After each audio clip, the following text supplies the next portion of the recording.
First came out the first week it ever played in Phoenix, Arizona. That's when I saw it for the first time. I was in high school.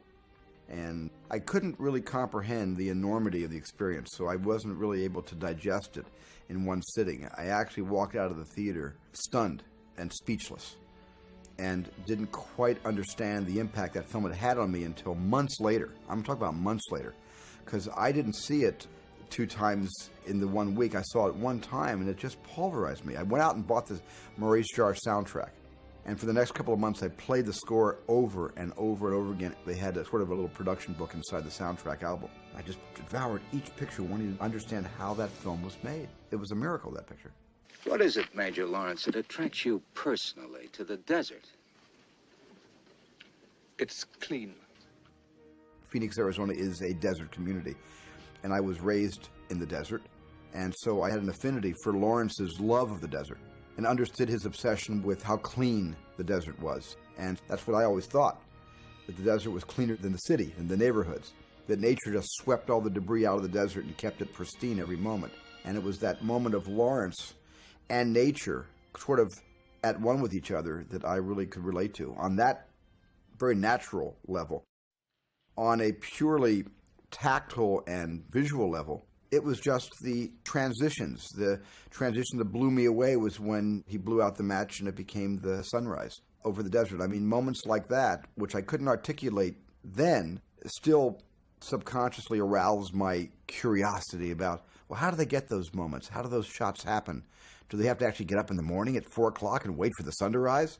I guess they actually did. David Lean was that kind of a poet, novelist, filmmaker, naturalist. The T.E. Lawrence story, which was important in other countries, was rather obscure here. So I don't think there were a lot of critics that were so politically correct to attack David Lean and the picture for historical and personal inaccuracies. But it was a whole different time in the 60s. Today, it probably would be attacked by individual journalists and writers who also would like to set the record straight, tell people the way it really was, and make a name for themselves. And I think probably the film wouldn't have ducked the bullet today the way it did then. I think it all depends on what history you're playing with. Are you playing with obscure history, history that most, certainly Americans, know nothing about? Or are you dealing with the kind of history that's taught every day in schools?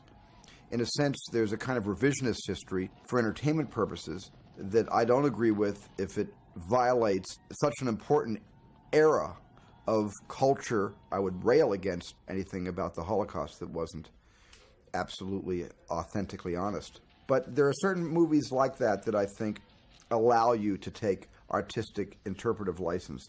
When you have a character who is such a character, I mean, he's so bigger than life. And I just don't quite think that film would have been as romantically poetic had it been just a chronology of the actual life of T.E. Lawrence. To be great again, it seems that we need the English or what no man can provide, Mr. Lawrence. We need a miracle. When I first met David Lean, it was sort of, for me, it was meeting my guru. I mean, somebody who I had worshipped and studied and dreamt of meeting someday. And he didn't disappoint me at all when I first met him. He was intimidating in his intellect, and the fact that I couldn't keep up with his knowledge about history and about current events and about film. And yet I also understood that there were directors and filmmakers who he admired and loved in return, and I realized that there is a kind of pecking order, that David Lean was inspired, and he inspired a whole generation of filmmakers, and some of us inspire other young film students who want to become professional directors and writers and actors and actresses, and that's all really important, and I really understood that from him, and we sort of talked that same language. But then we got down to talking about things like, well, how'd you get the footprints out of the sand for take 2? Because I saw those camels were walking for 3/4 of a mile, and then what about take 2? And then he would explain to me why the film took something like 285 actual shooting days to finish. And you understood why sometimes David was only getting 1 shot a day. I was involved in the restoration of Lawrence, and I remember the honor of sitting next to David the first time we showed him his own film. And he watched it for the first time in a long time with us, all finished, brand new answer print, on the available printing stock that was much better than the available printing stock he had in the 60s. But instead of being quiet and watching the picture for his own pleasure, He wanted to talk me through every single scene. So I got a kind of what we have on our DVDs today, where you've got the director talking about his film while you watch the picture. You got the narration on one track. It was exactly the experience I had, except it was live. And David Lean is next to me, giving me all the details of how every single sequence was shot, where it was shot, what Peter O'Toole was like that morning. That was a good morning for Peter, a bad morning for Peter, what it was like working with Omar Sharif, what it was like working with Alec Guinness again. I mean, David was narrating the backstage how I made Lawrence of Arabia while we were watching together Lawrence of Arabia restored. It was an amazing couple of hours for me.